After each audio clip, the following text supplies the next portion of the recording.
Before I even start this week's episode of the Work Smart Hypnosis podcast, I want to call something out here. It's that sometimes I've seen people pop up and it's as if they feel this need to explain to people why they took a break. Like if they haven't been emailing their audience, if they haven't been posting on social media. And a couple of things about this. First of all, many of the times that I've seen people come back and then say, hey, here's where I've been and here's what you can look forward to, they then fizzle away once again and don't follow through. Second of all, and here's my real point, it's that you really don't have to do that. In the majority of times that I've done consulting with people where for whatever reason they took a break and then they came back, what the truth actually is, you could just swoop back into the momentum that you had before and then just kind of act as if, pretend as if you had never taken a break. Because in most cases, if you just kind of go back to it, people assume that's what it was supposed to be. So this whole idea of like coming back and explaining why you've been away and what's now coming, that's kind of a story that's mostly in your head. And if you act as if that was how it was supposed to go, that's how the audience expects it to go as well. On a related note, this is the Work Smart Hypnosis podcast, session number 440, when to hit the reset button. Welcome to the Work Smart Hypnosis podcast with Jason Linett, your professional resource for hypnosis training and outstanding business success. Here's your host, Jason Linett. Now, it seems that the year 2024 was a bit of a reset year for many of us. And I say that in a bit of a correlated metaphor because over in real estate, over in the housing market, they wouldn't necessarily say that the market dropped. They would say that the market's going through a correction, which is a fancy way of saying the value dropped everywhere. But really, again, correction, where sometimes we have that moment where things get off a certain pathway and need to get back on track. And yes, to call it out, back to the introduction of this week's episode, it's been about 4 months since there was an episode of this podcast. And part of that was I knew that it was time for the program to find a bit of a new voice, a bit of a new focus. And it kind of goes back to a story that I'm going to tell in an extremely encrypted way. And no, I will not answer your follow-up questions.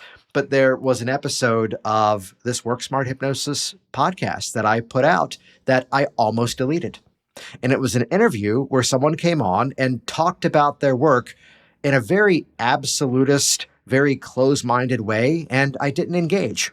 I didn't ask questions not to be provocative and push, but I didn't ask questions just to really, test their work and see that it was coming from a place of evidence and not just a place of opinion. And rather than delete the episode and pretend, oh no, something happened in the tech, I lost it, I published it. I published it as a punishment to myself. And then the show took a bit of a pause and then it came back. And that's where this Work Smart Hypnosis podcast program really found its voice. Well, there wasn't something of that nature with this recent pause. However, I sort of noticed that I was in a different place. The hypnosis community was in a different place. And yes, indeed, the world was in a different place. And I wanted to come back with this theme of when you should hit the reset button in your own life, in your own business, or even both. So we're about to dive into a 6-point framework system, 6 things to be aware of for when you should make that sort of shift in your own life. So excited to be back. We've got a bunch of episodes that have already been recorded and are in the pipeline for scheduled release. And I'd also invite you to check out some new stuff we've got going on. If you head over to worksmarthypnosislive.com, this program has now been reimagined into Systems for Persuasive Hypnosis. And part of the reason behind that shift is that I kept noticing that as hypnotists, we love the methods that we use. And many people would often put their specific methods as if like up on a pedestal and feel that they got results because of the specific method that they used, or this technique is better than that one. When really, if you look underneath the methods, it turns out that the same core psychological covert persuasion principles repeat themselves from one method to another.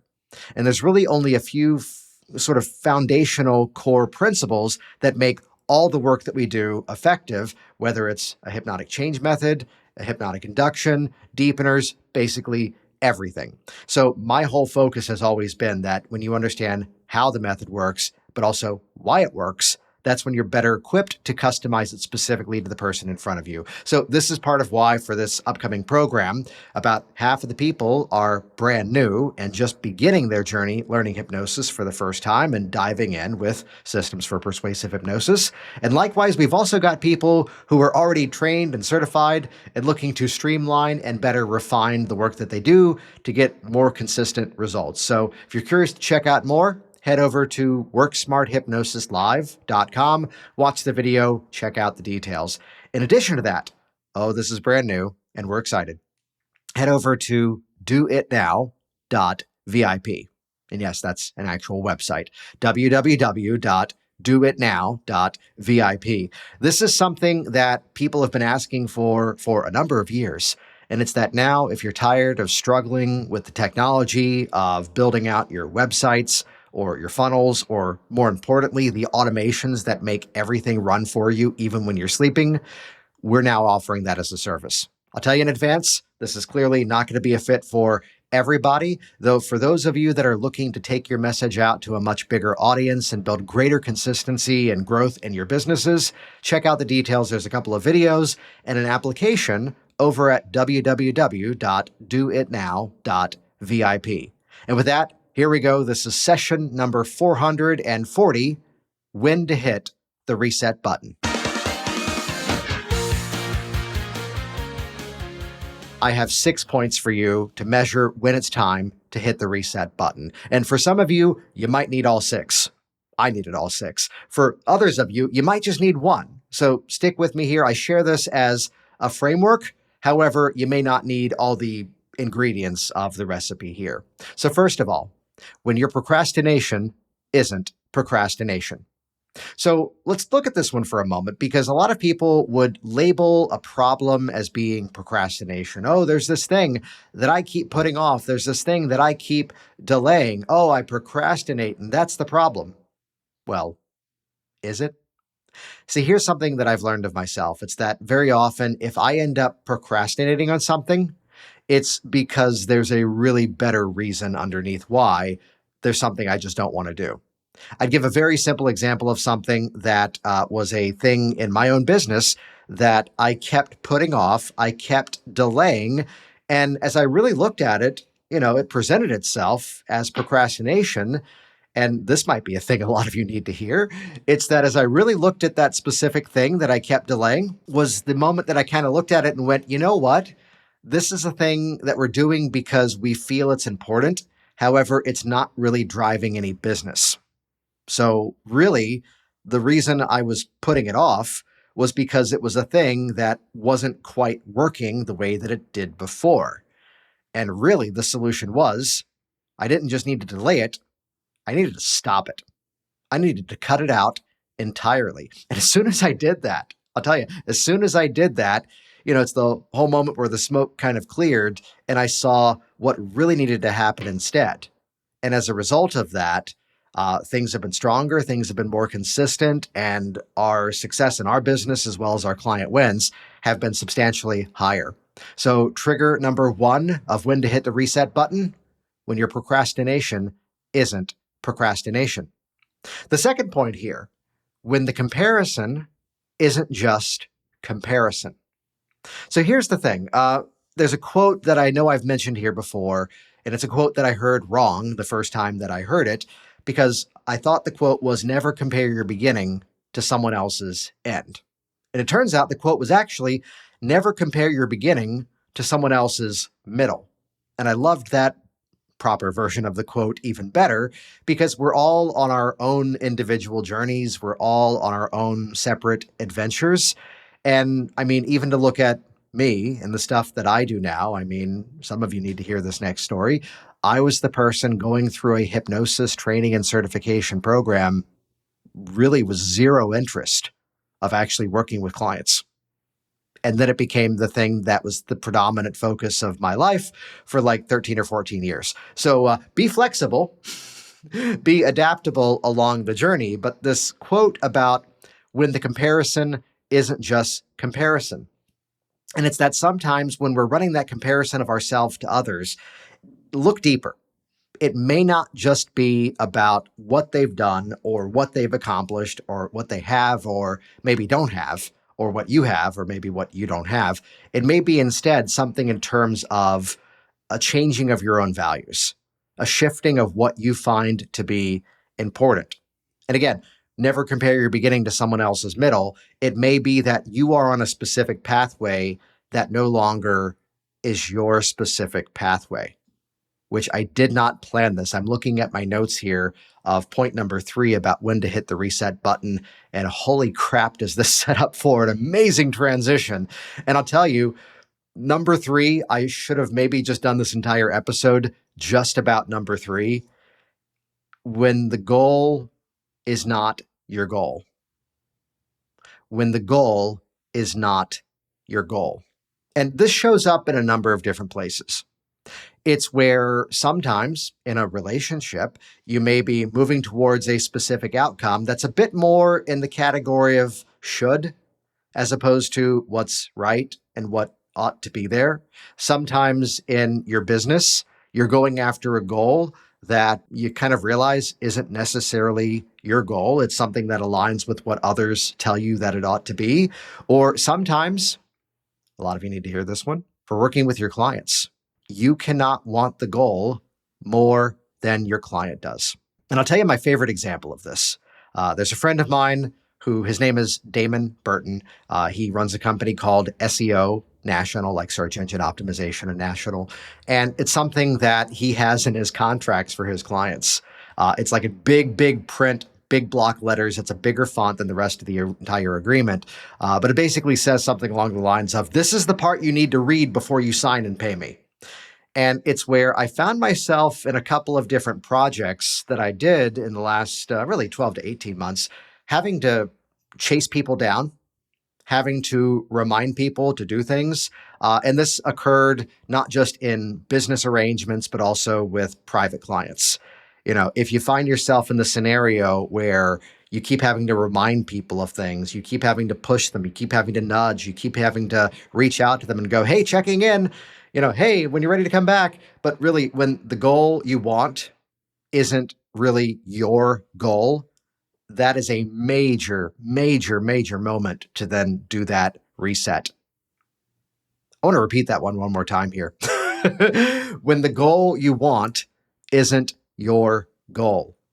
And I'll tell you, a lot of the frustration that I've seen hypnotists having in working with their own personal clients, or even people in different business arrangements. And for those of you who can align with this next anecdote, remember when you were in high school or college and you were partnered up with somebody and it was time to do that student project, and then you ended up carrying most of the weight of that project because the other person didn't do very much of the work. They did very little. Anyone else out there nodding right now? Yeah. So when the goal you want isn't actually your goal, basically, again, you cannot be in the position of wanting the outcome more than your client does.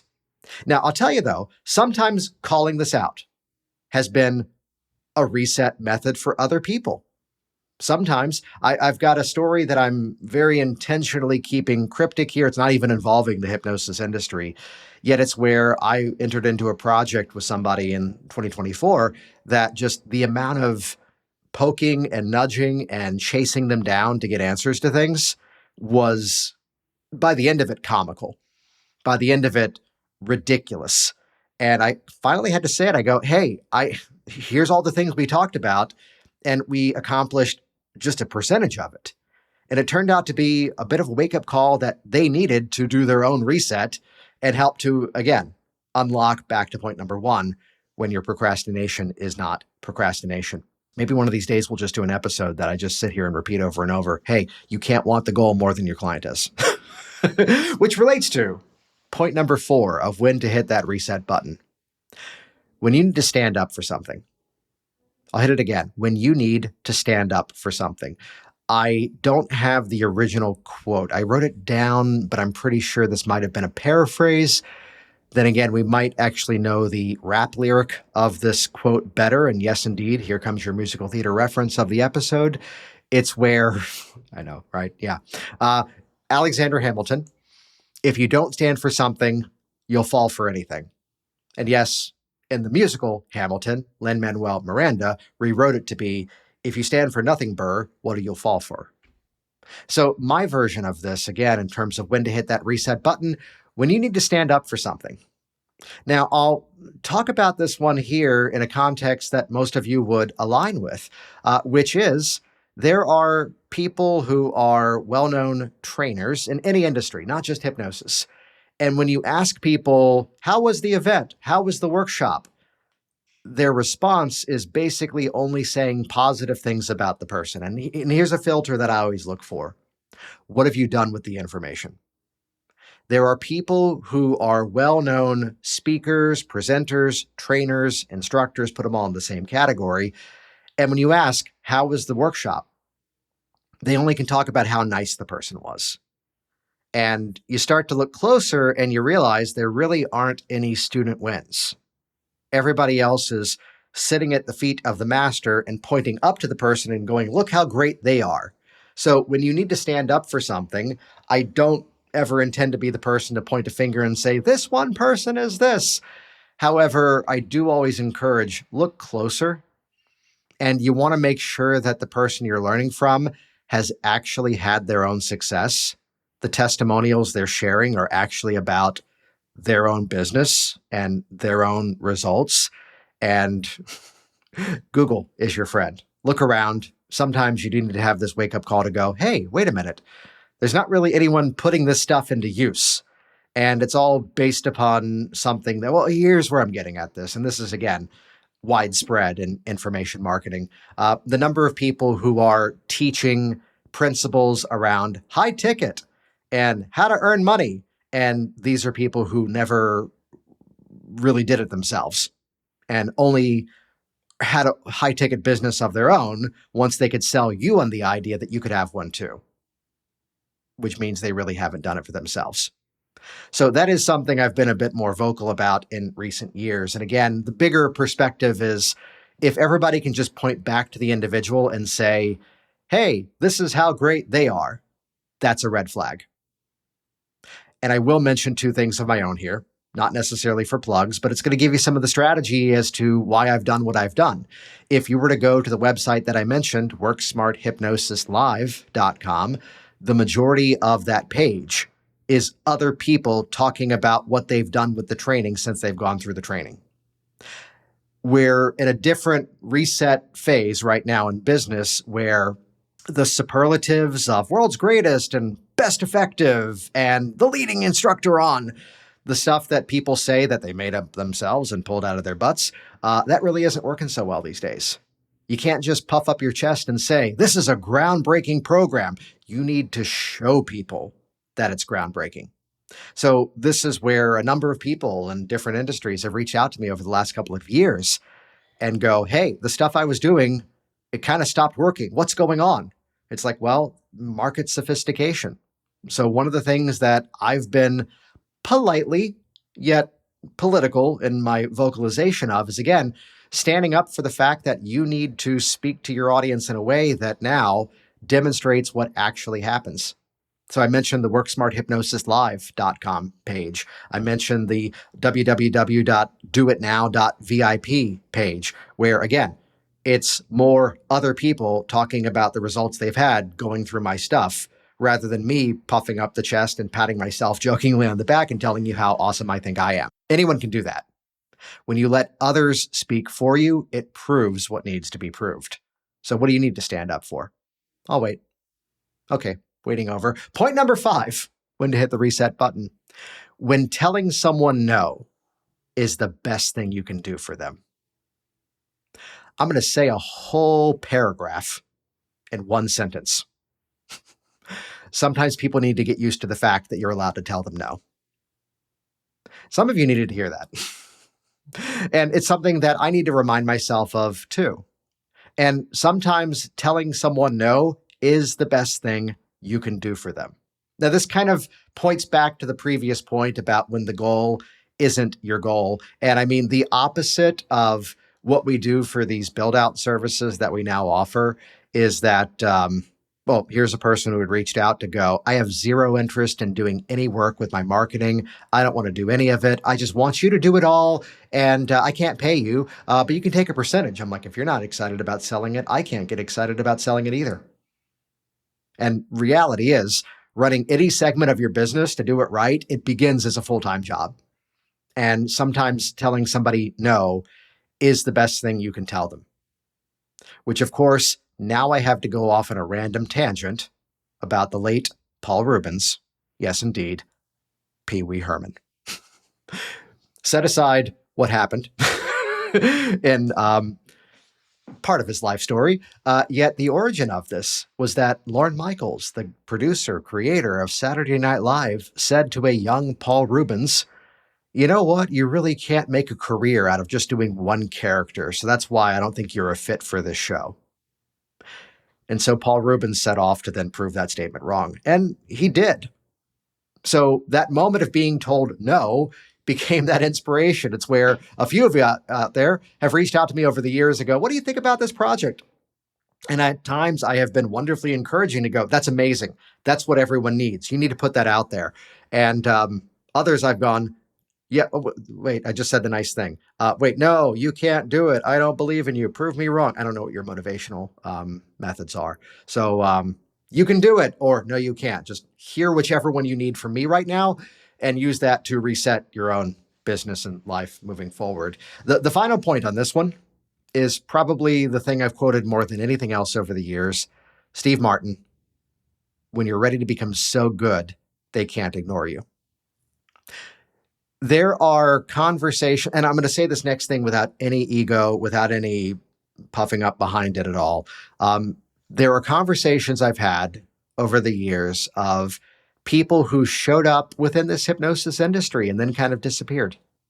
Not for the sake of they put their heads down and they didn't engage in the educational community anymore, but instead they came in and they had the potential to be the next big thing. They had the big thing that should have changed everything. But because of their own internal stories, they played small. They hid. They didn't put their message out there. They didn't stand up for what they believed in. They didn't talk about it. They didn't show. They didn't tell either. So some of you are in that category of the next sort of lineup of leaders, the next roster of those household names within our very small community here. So when you're ready to become so good they can't ignore you, when you hit that place within your mind, that's where the ought tos becomes the musts. The things that you should do become the absolutes. So what's that thing that you're so excited about getting out there? What's that audience that you know is desperate for someone like you to show up and help them change their life? Are you ready to become so good they can't ignore you? If so, stop holding back, stop playing small, and stop believing the story of what everyone else is saying. So let me recap these here, because rather than go, oh, here's what's going on around me, here's what can or can't be done, inside of any opportunity is that moment to make that new entrance. And sometimes it occurs by hitting that reset button when your procrastination isn't procrastination. Or when your comparison isn't just about comparison, it's something within yourself. The biggest one here, big bold print, royal purple letters highlighted perhaps, when the goal you want isn't your goal. That could have been the entire episode. When you're ready to stand up for something, when telling someone no is the best thing you can do for them, and when you are ready to become so good, they can't ignore you. Hey there, it's Jason, and once again, thank you so much for sharing this episode in your ongoing hypnotic conversations, as well as leaving your reviews online. You can head over to WorkSmartHypnosisLive.com WSH440.com to see the details of our reimagined Systems for Persuasive Hypnosis training event. If the dates of this next one are good for you, awesome. Grab a spot, sign up. If the dates are not good, still, check out that page once again because we always have another of these right around the corner. And for those of you, I know this next invite may not be for everybody. That is not meant to be a takeaway sale or a thing to induce curiosity. But for those of you who are tired of playing small and ready to get your messages out there, and perhaps the technology or the speed of doing it yourself is a bottleneck, head over to www.doitnow.vip. Check out the stories of success on that page and complete the application to see what it looks like to get my help and my team's help bringing your offer out to a winning audience. Check that out, www.doitnow.vip. Thanks for listening to the Work Smart Hypnosis podcast at WorkSmartHypnosis.com.